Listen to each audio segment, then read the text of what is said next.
so excited today? I don't know why you're so excited today. Tell me. Because of today's guest. Do you know why? I mean, I have some thoughts, but tell us. Well, her name is Summer Richardson, and she does all the things that I would love to do. Okay, what are those things? You know me. Guess. She drives cars really fast. Yes. She has a ranch of animals that keep her grounded. She loves dogs. Yes. She has beautiful blonde hair. Yes. I guess when you put it that way, she's living the life of your dreams. Exactly. That was the Wasn't it?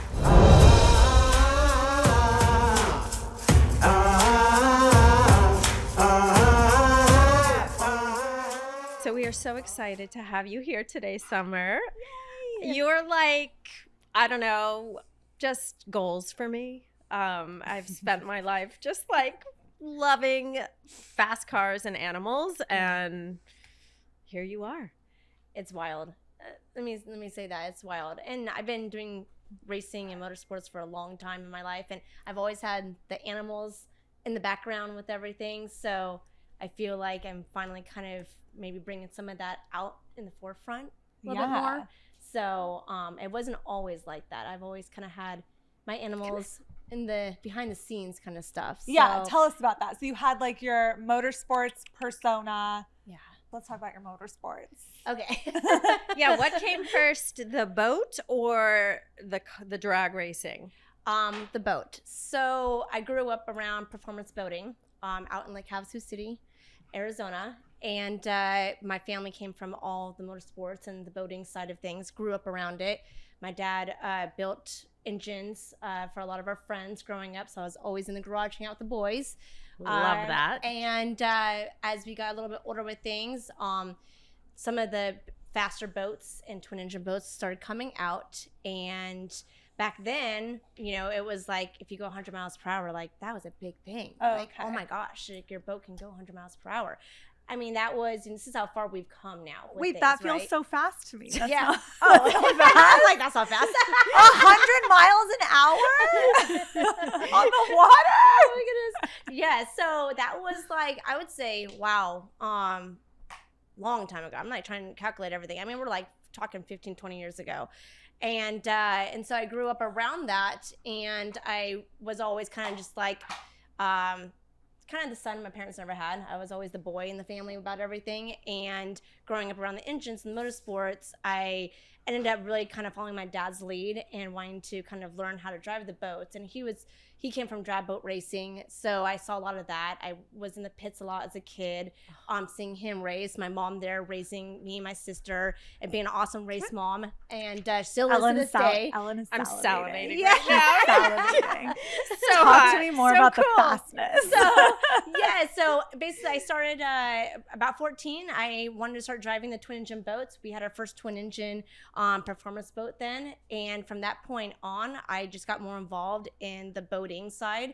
And there's these events called shootouts, and at the time it was a 1 mile course. Okay. And it was top speed in your 1 mile course, and they had a king or queen, and the queen obviously was the female side of your fastest speed. And boats would go out there for this big event in Lake Havasu City, and it was for a full weekend, and all the baddest of the performance boats would come from all over. And they've been doing this for, oh my gosh, many, many, many years. And next thing I knew, I said I want to do it. I wanted to go out there and be a female and race boats. You want to be the How queen. old were I want you? to go do it. I did my first one. I think I was 22, 21, right in there. Yeah. And I did the first time with my dad. And then after that, every year after that, I did it for about 5-6 years. And went out there on my own and just freaking killed it. So I started with the whole performance boat side. Yes. The problem is it ended up getting super scary, where I was getting close to like 200 miles per hour, and they were doing a lot of adjustments, and the safety wasn't there for these kind of events. And when you're saying goodbye to your parents and you're heading out on this big badass boat and you're going to go do this and go try to win another record, at the time I was just beating myself because nobody was touching me. And I was just going there for bragging rights, just to have a trophy, just to say that I can do it. Adrenaline junkie. junkie. We all love a trophy. The fastest chick out there, like, you know. And my last time I did that, my parents were just so upset with me leaving. And, you know, we had friends that were dying from the sport, and the safety, like I said, was not there, and boats were flipping, and we were having a lot of close friends dying. And, you know, and I love the performance boating, but to be pushing 200 miles per hour, it's not there yet with technology, you know? So even still, like today? So, we're even talking about as of the last 10 years. Oh, Yes. okay. And so at the point when I left and my parents were in tears and they're worried if I'm going to survive and, you know, survive the run, just to make a bit bold statement and another record out there. So this isn't worth it. This isn't fun anymore. And you're like, guess what? I have another idea. Yeah, this isn't fun anymore. I can't leave and my stomach like in twists because my family's upset because they think I may not make it back. Right. You know? Like, that's not fun. So at that point, then I made the switch about 6 years ago to drag racing, because I was like, you know what? I want to keep competing as a woman. I am not done yet with this. And they're like, well, if you want to do this and continue on, like, you need to find another sport for racing, you know? And I always looked at the top fuelers for NHRA. And if you guys have ever checked out NHRA, no? Okay. You guys got to check it out. Tell me. You got to go check it out. A top fueler, you're going over 300 miles per hour, okay, in less than about 3 seconds. Oh my God. And on the track. People come all over the world for NHRA, and they see the funny cars and the top fuelers run. And if you guys know John Flores, I've heard of Brittany Flores, I've heard of, Leah Pruitt, and Tony Stewart is in it now. That is where the fans come from. And when you sit on that start line and you hear one of those badass babies go down, it rocks you. Oh my God. God. Cool. No, I'm sure your parents are like, wait, let's go back to So boats. cool. It's so cool. So as of right now, I'm one class under that in top alcohol that I raced last season in. And, that's just my goal now. It's like I said, you know what? I was at the top in performance boating, and now I started from the very bottom at drag racing. Didn't even know how to do a burnout. I was scared to death to even go through the water box. And here I am 6 years later. Yeah. What's a burnout? What's a burnout? And then here I'm like, you know what? We're going top fuel, baby. So we're all in, or we're not in at all. So I'm not wasting anybody's time. Love that about you. Okay, wild. So yes. Then you're like, I have my animals back home, and I think about them and I love them. And then where did it come where you were like, let's merge, let's put them together? So I've always had the horses. I had my first horse at 14, but I've been riding since I was 5, and so I've always had horses in the background and animals. I grew up. We even had this discussion. Yeah. I grew up with a lot of animals, and let me tell you, you get tired of cleaning up all the shit in the cages, right? I can see that. I mean, we had at one time, I think, like 13 animals at our house, and growing up, and so I was always around the animals, but never really kind of put anything together with that.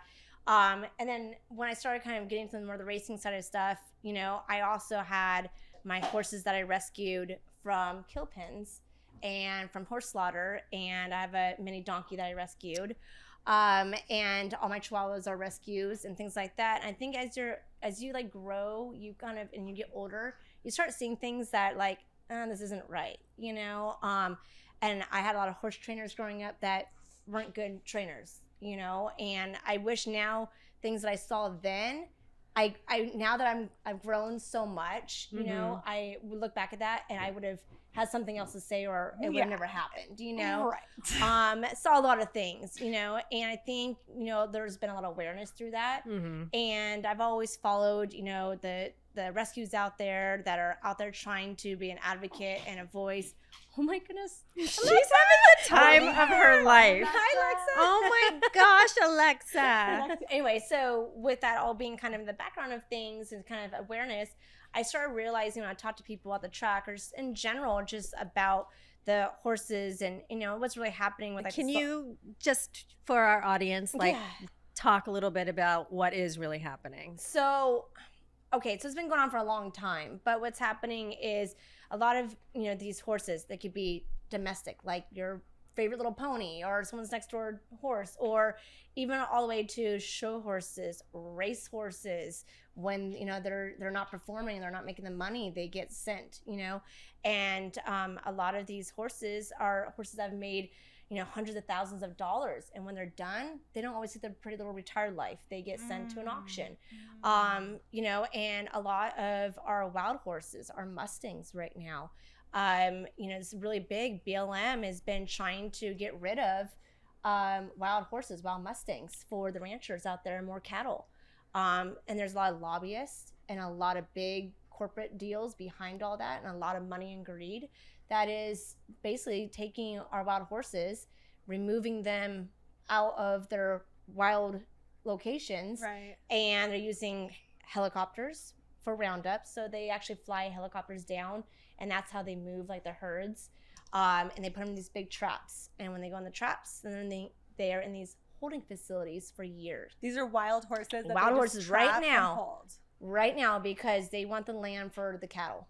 So these ranchers, big time money lobbyists, all that behind the scenes is trying to literally get rid of them. So this has been going on for a long time, but now there's a lot more social pages out there that are talking about this and showing what's happening out there, and a lot of wildlife photographers are out there on the scene showing what's happening. And so the more as I've been involved in this and seeing this happening and having horses of my own that I have saved or rescued from a kill pen. So basically this is what happens. You got your wild horses that go to holding facilities. Right. And our tax money pays for it. And it's sad because a lot of us are very unaware of what's happening with this. So millions of tax dollars are going towards this cruelty to eradicate our wild horses right now, and then put them in holding pens that we pay for. Meanwhile, they're dying, they're starving, they're not getting the care they need. They make it so people on the outside and the public cannot view into like the holding facilities. And when these helicopter roundups happen, right now it started July 1st for the season. They started this month. And they have certain areas that they go to where they want to take out, 500 here or, 800 horses here. And they get them in these holding pens. And what ends up happening, this is like foaling season or raptor foaling season. So you got the babies. And babies either die or they get killed, or it's really, really, really cruel. So this is what's happening to our wild horses. But then on the other flip side, people that can no longer, take care of their horses, or people that want to get rid of their horses or their, animals, whatnot. We see it in the shelter system. Same thing, surrendering the dogs, whatever that may be, for whatever the reason is. It's the same thing that's happening to the horses. And they're going to these auctions. And when they go to an auction, there's thousands upon thousands of burrows and little mini ponies and everything there. And a lot of times rescues will come in. They try to fundraise as much as they can, try to save who they can. Wow. And then other times, most of the other stuff is kill buyers. And they will purposely in the auction jack up the price because by poundage you pay for. So they get weighed in and they get tagged. And so the kill buyers will purposely put the cost up so that the rescues that are trying to do good can't always get the horses. Because the prices are so high. Yes, they do that on purpose. And so these kill buyers then buy them or buy the whole kill pen lots out, and then they direct sell them to Canada or Mexico, and they get shipped, and they go directly on that to a slaughter plant. So we cannot slaughter here, but the export is still okay. Yeah. So this is what's happening. There's super loopholes, and people are getting rich off it and greedy off of it, and that's what's happening. Disgusting. So it's disgusting. So I have horses from the slaughter pipeline that I have, obviously. And so when I go and I talk about it, whenever the conversation may be that, somebody asks me, hey, how about your horses? I heard the rescues. This gets brought up because so much of the public is unaware. And people are just like, they just drop their jaws like, what do you mean this is happening? Yeah. And what do you mean we're paying You're for paying for it? it. I'm paying for it. Right. So this is, it's sickening what's happening. But again, you follow the money trail and that's where it goes to. Yeah. It's all money trails for everything. Yeah. So, we know this even in the shelter system with the dogs. With the dogs, sometimes they're worth more dead. There you go. Yeah. So this Which also is a little known fact. Yeah. A lot of people don't realize that the dogs will be euthanized and then sold for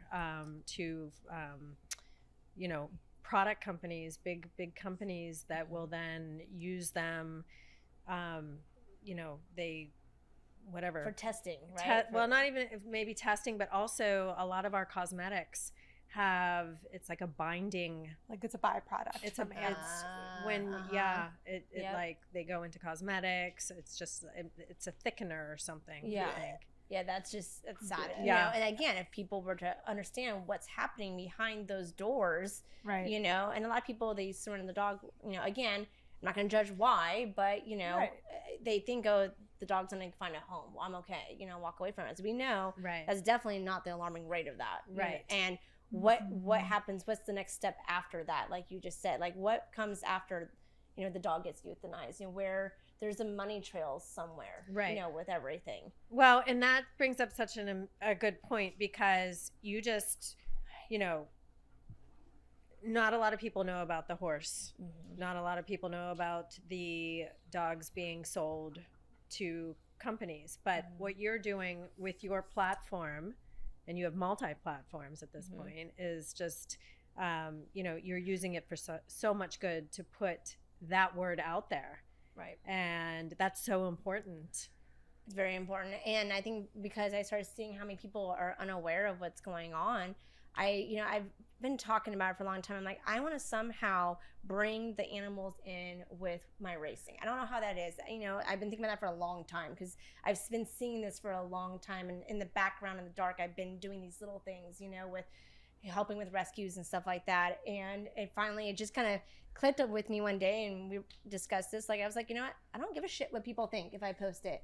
I used to be so scared if I posted, a dog that needs help or needs adoption, or, the horses that are being rounded up and they have a, huge gash in their face or they're bleeding. Yeah, it's the goddamn truth, people. Yeah. Figure it out. If you don't like it, don't freaking follow. So yeah, that's what it comes down to. Here. I'm not trying to turn the cheek. Like, we all need to, we need to take a step further and make a change. Right. Like, be a part of that. And it's so true, because I feel like every time we post something like a dog being euthanized, and we show a dog that is already RIP or whatever on the post, like, we lose followers. And I say to Lindsay every time, I'm like, watch. Yeah. And you know what? Just like you said, this is the truth. Yeah. And this, you have your platform. We wanted a platform in order to save lives. Like, that was what we manifested. And it's the good and the bad. And unfortunately, there's a lot of fucking bad. And there's a lot of bad, unfortunately, and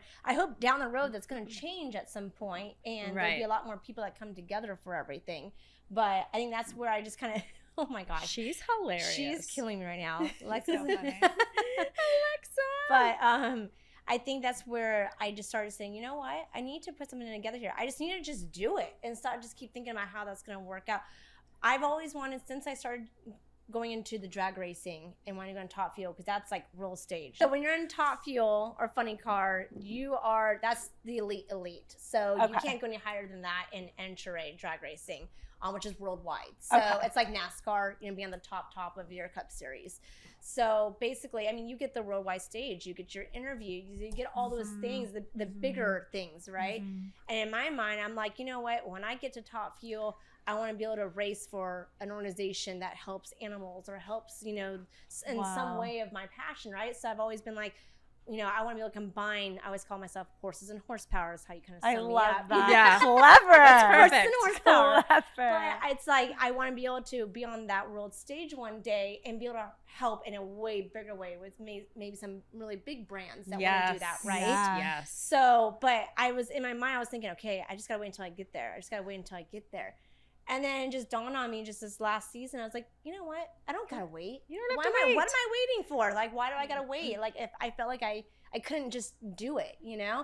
And so I said, you know what? I'm choosing 2 rescues this season. I have a great platform. I have a shit ton of followers. It's worldwide. I'm gonna go ahead and do this. I chose 2 of the rescues. The one Brittany Foundation. And I actually just was like, I'm gonna go volunteer. And I did that about 9 months ago for the first time. I said, I'm going to go volunteer at their place, go check it out, see if I, make sure everything looks good and that they run everything properly. Yeah. And they do an amazing job there. Oh, that's and they're, amazing. They're so good with their animals and the care there and stuff like that. And I said, you know what? I want to help represent them. And so I said, that's one I want to do. And then another one I wanted to work with somebody that was going to be more towards the horses. So I can kind of combine both. Of course. Worlds. Yeah. And that's when I found Wilson House Coffee. I've been following her for a long time, but she's sheltered dogs and the slaughter pipeline for the horses on the ground. Perfect. So she does both. And so is that what's behind you? Yes. So so her coffee she makes, and she has all kinds of flavors, and it's basically coffee to the rescue. And her coffee, her proceeds go towards obviously fundraising for these auctions for horses and burrows that need to be saved. Okay. And also she helps fundraisers for other rescues. So like they all kind of collab together. Amazing. Which is amazing, right? But also she, as of this year, she's doing a race to $1 million, meaning she's trying to make $1 million in fundraising. And this girl can fundraise. Let me tell you, she's amazing at fundraising. And by the end of this year, she wants to have $1 million to have enough to be efficient for her own shelter that she is currently already building.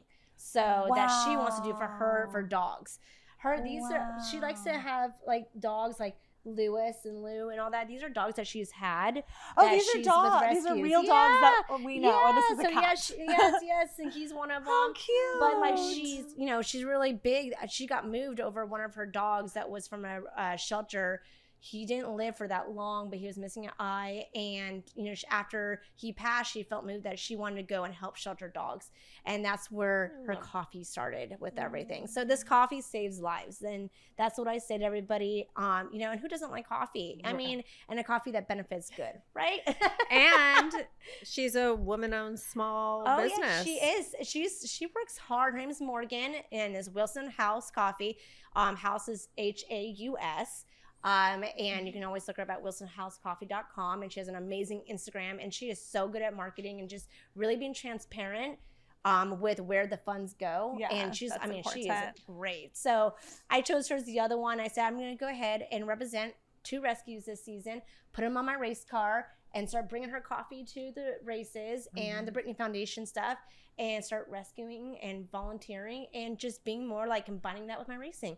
What am I winning for? That's amazing. What am I winning for, right? Amazing. I mean, lots of people walk by the pits. Why not start talking about it? Yeah, it's advertising. When people see on the race car, why not talk about it? Yeah. It's all about branding and awareness. Yeah. So that's so cool. You said something so interesting that seems to be a thread through your life, which is collaborating with other women. And I find that especially interesting because you are the top woman. Like, you are in a competitive woman sports world, right. But you also see the benefit of collaborating and bringing women together. Yes. Can you tell us more about like why that's important to you? So it's funny, you're mentioning the women, and it's funny though, because I see like both sides of things a little bit, and I am all about like bringing the women together and like, but you got to have those strong women, the women that are like there because, they want to do something good, and they have a strong will for something passionate about, right?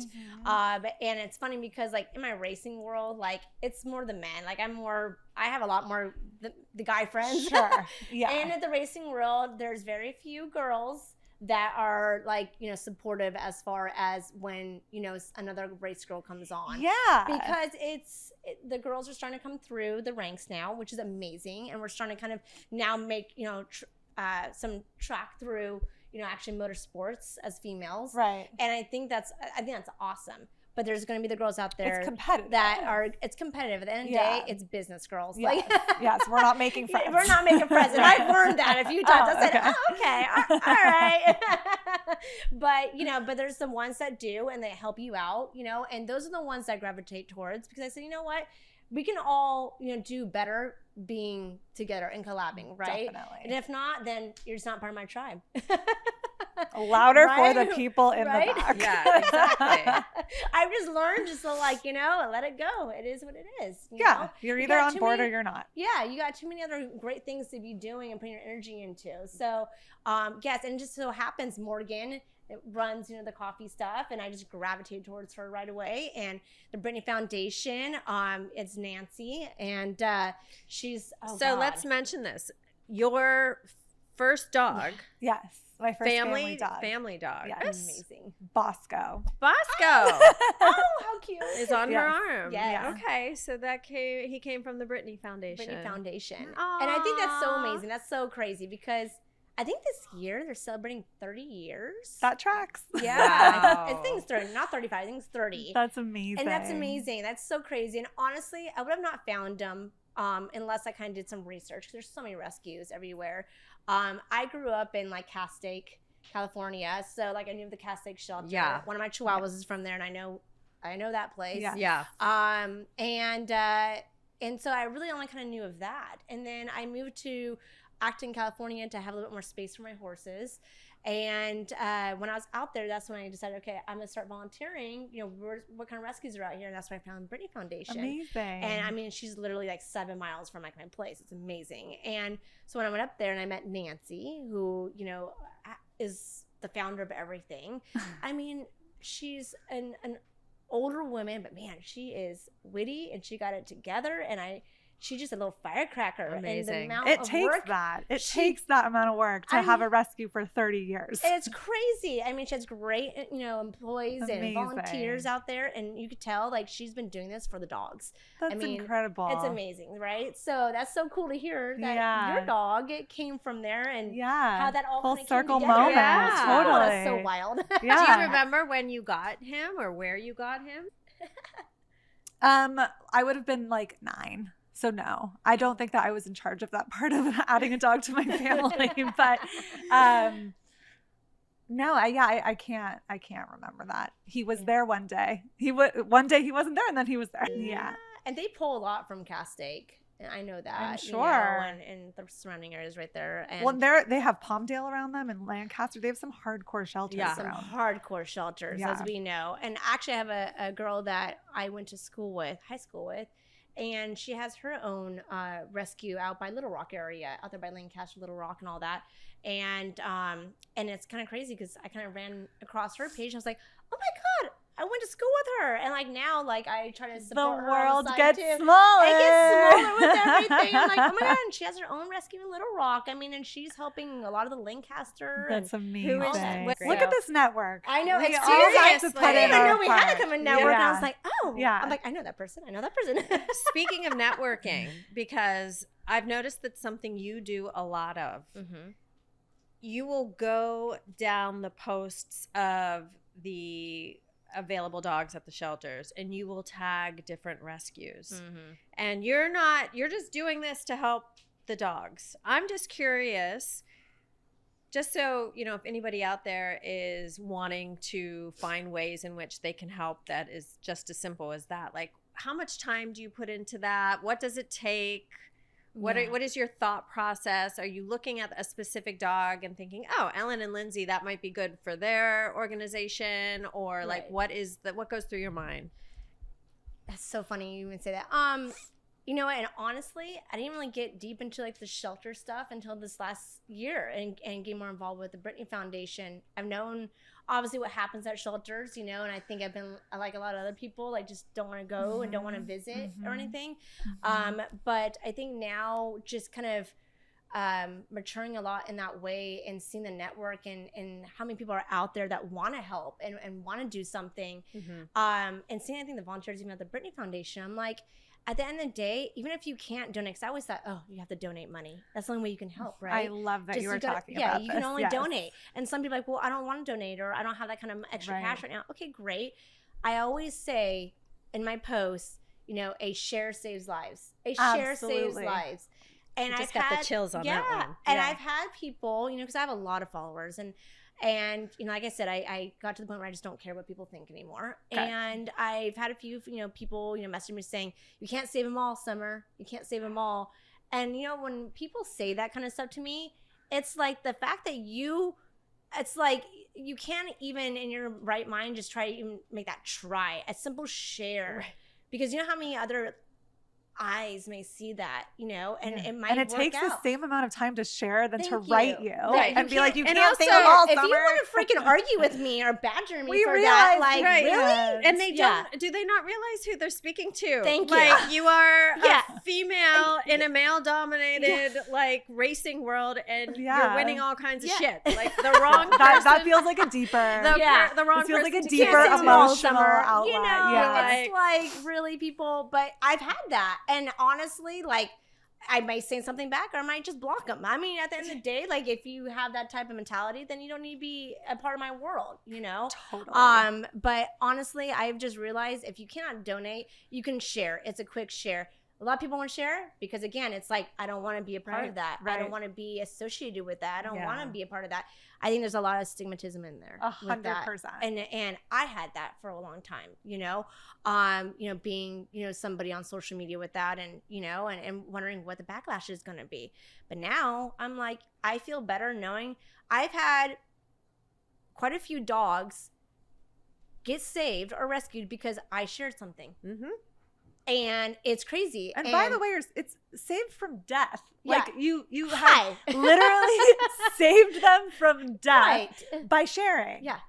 It's just not a lot to give for that sort of outcome. But it's like some people just can't grasp that, though. They don't think like that, you know? And so, yeah, sharing, just share.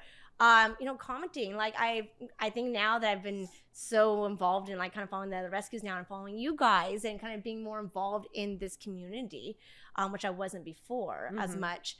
I'm, you know, realizing what kind of rescues maybe fit better with different dogs or things like that, or what they kind of gravitate towards. Yeah. And, you know, I will kind of start tagging in. I've even gone the extra step as far as, like, messaging. Like, you know, I'm like, girls, check this one out. We've gone deep into the night sometimes, and I'm like, well, is the dog friendly? Like, do you have, like, who have you talked to? And you've got it all. Like, you've got your connections now at the different shelters with the volunteers. Like, there were answers. I got my answers. You got the answers with things. Yeah. But, like, you know, some people may not want to take that other step, but I think what ends up happening is I'll kind of gravitate towards, you know, a dog that I see. Mm-hmm. And I'm not even being choosy. It's just something maybe gravitates me to that post. Right. And I'm like, oh, you know, Heidi might like them, or Brittany might like them, or, you know, I might start, you know, networking that way. Yeah.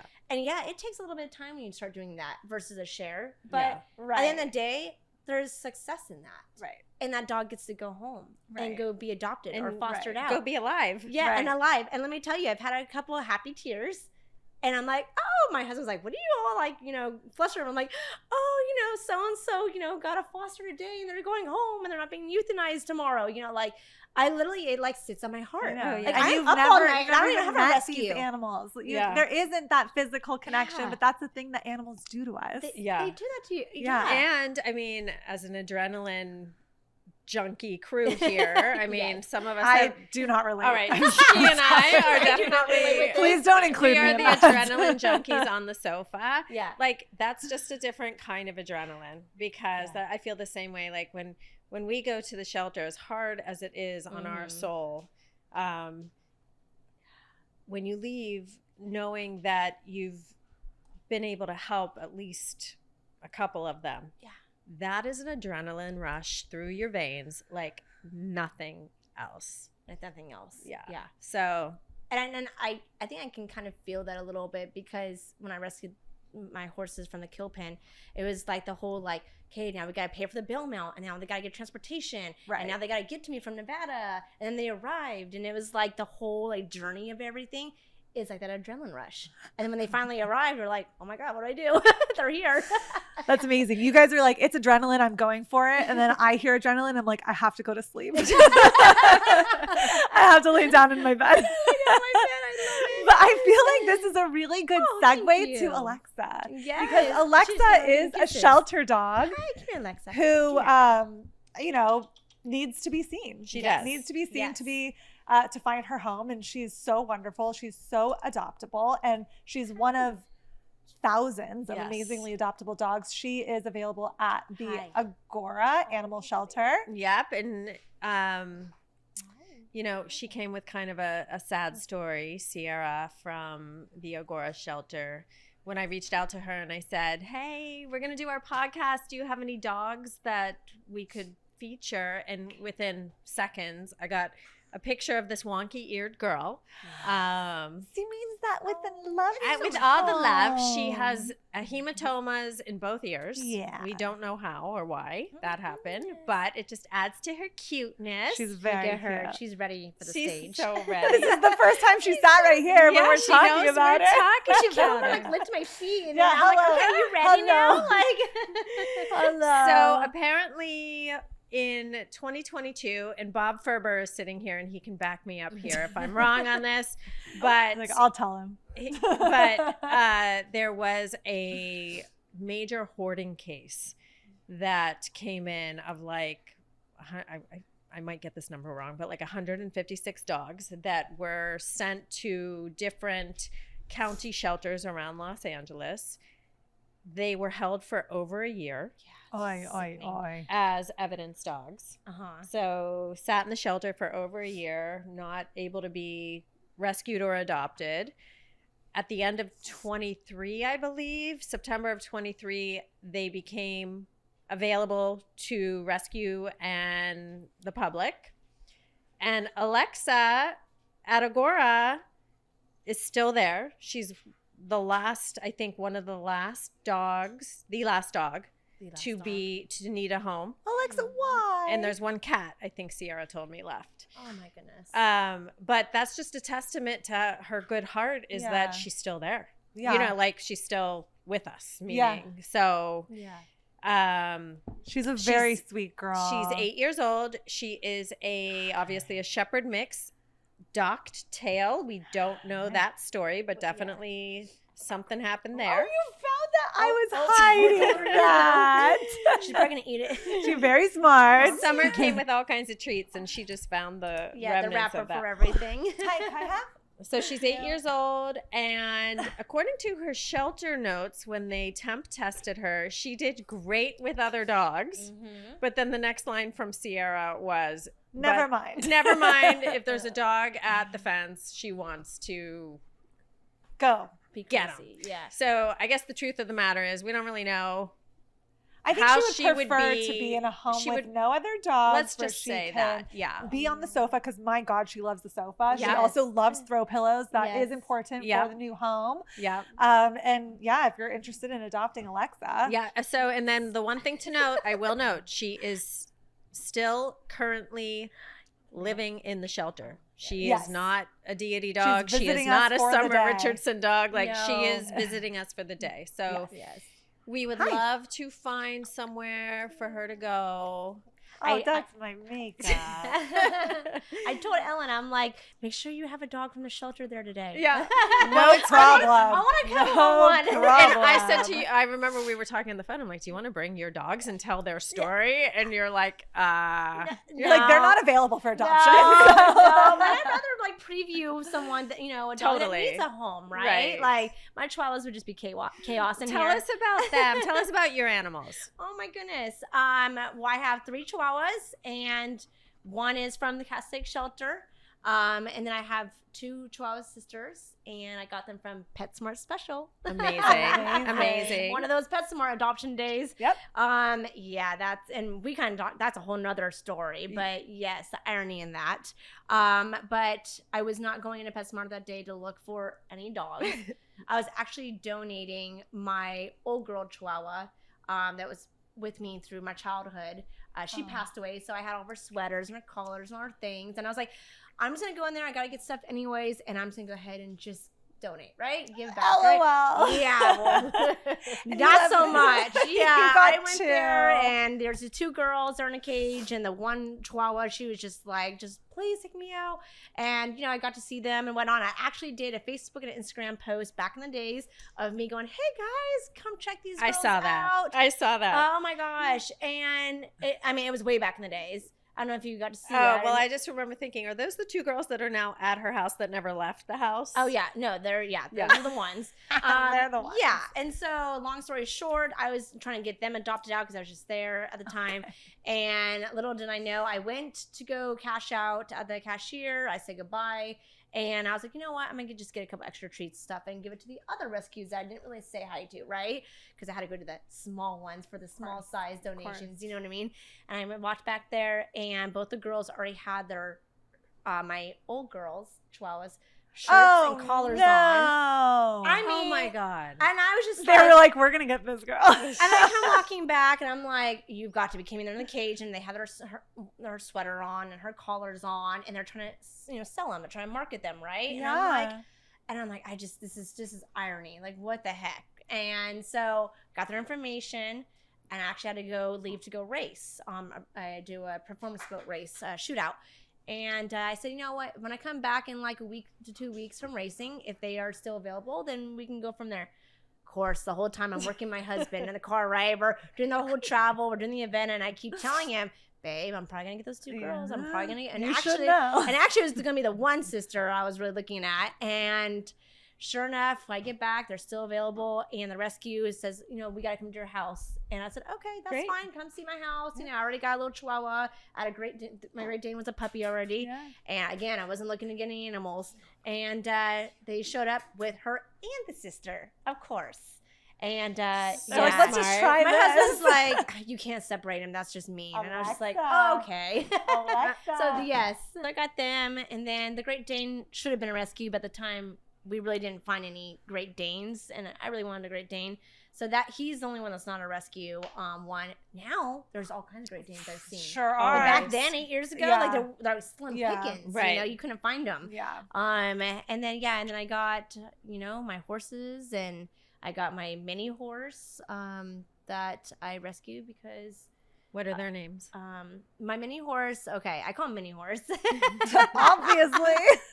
He is mini. Yeah, but actually I named him Little Forest because he was born with kind of a genetic bone disease. Mm-hmm. So when they grow, like his legs grew like crooked. Aww. And I got hair on me from Alexa.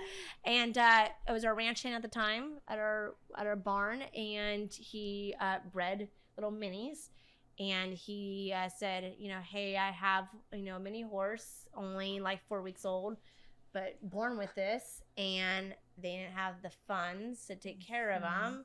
And so it was kind of like we need to kind of get rid of him kind of thing. And I'm like, oh my gosh. So they brought him with the mom, and I fell in love instantly. My Great Dane, that's his buddy. And they all get along. Yeah, oh my God. Oh yeah. Oh my husband calls you should have your own reality show, by the way. My husband calls me Ace Ventura. He's like, you walk and like all the animals follow behind you. Speaking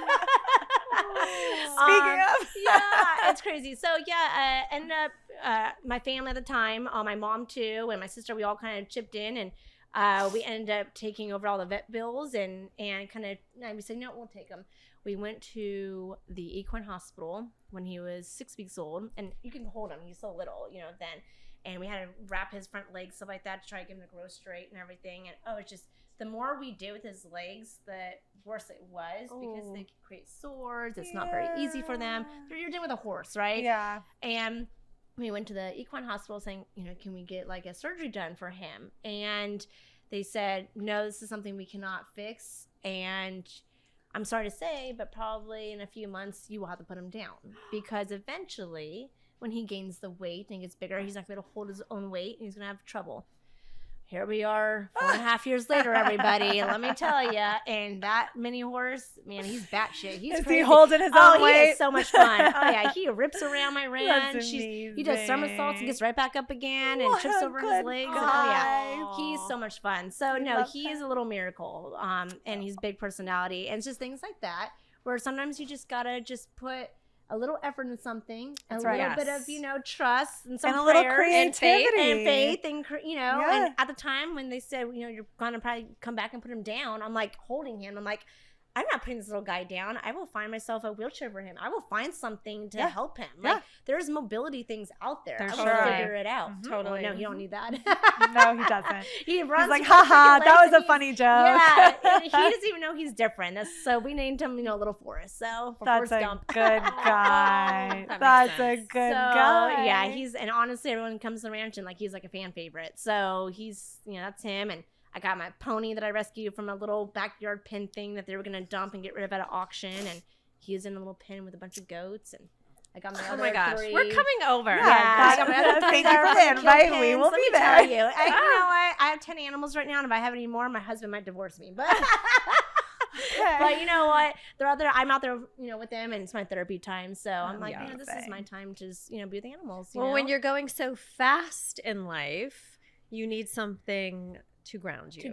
And what? Ooh, metaphor. I loved it. Nice. Thank you. And that's what I say. I'm like, my horses are what ground me. Like, it's, when you're at the races, it's nonstop. I'm talking to people. I'm with, fans. I'm racing. I'm just all over the place, right? You're not, you don't really get a moment, to be honest. And I'm home. It's like, it's complete opposite, especially when you're with horses. Everything's energy driven. And it's like, if I'm feeling anxiety or nervousness, they vibe right away. I've been around horses my whole life. So I actually, before I started really getting involved in my racing and got my Sweet Motorsports business going and all that, I actually did equine sport massage therapy. So I was a massage therapist for horses for 5 years. Wow. And I did that, and I was at a lot of the show. Tell me more. And I did canines. I have my certificates and all that as well, and did a bunch of older dogs as well and stuff. And I ended up just moving more into like the racing scene and got busier with that. And I ended up not doing so much the equine stuff for that. But I mean, these are all things that's all energy driven. So it's like I have to kind of come back and like be like, shh. Yeah, it's a big lesson. You have to, because they'll remind you. They'll let you know, like, you're a little too hot for me right now. Totally. If they start acting out, it's because I'm obviously acting out inside. There's something going on where they're vibing off. Yeah, I relate. Do you have horses? Oh, no. I'm just very energy driven. If you're coming in too hot, I'm going to let you know. So yeah, I call it the full throttle lifestyle. I got a lot going on when I'm gone racing, when I'm back racing. I got a lot of brands I work with. It's nonstop, but it's a great life. And, and I get to do everything that I want to do. Wow. Well, here is manifesting your top level. Top fuel. This is our top fuel queen. Top fuel queen. With all of the pet brands, all of the brands that you want coming after you, all the with sponsorships. Speed and with safety. Yes. And with speed and safety, and, all of the wherewithal to help more animals. Thank so you. Thank you so much. Thank you for having me, guys. Thank you so much for having me here. And honestly, this is my first podcast, being able to talk about my other world of animals and rescues. So thank you. Well, when I saw your page on Instagram, I'm like, was dreaming. I'm like, maybe she would come and talk to us, because you're the actual epitome of why we are doing this podcast. I mean, you are somebody who is doing great things in life, and a girl's girl, and obviously an animal lover who uses her platform for good. Yeah. And that's why I was like, I reached out, and here you are. So I know. thank you. Yeah, I love it, And I looked you guys up more, and I was like, I want to be a part of this. I want to be a part of this. This is the type of peeps and tribe that you gravitate towards, and hoping that we start saving lives and make that change. Well, this is how we do it. Yeah, so. and I love it. So thank you. Thank you. Thank you for being here. So I love Alexa. Nice meeting you. I really hope you find your forever home. You should come, Alexa. Come on, say Alexa. Can you say goodbye to everybody? Guys, come save Alexa. Come adopt her. She's at the Agora shelter in Agora Hills. Yeah. And we will put all that information there with her animal ID number. She just loves to play. She does love to play. All right. Amazing. Well, that's a wrap. Thank you. Thank you. Thank you.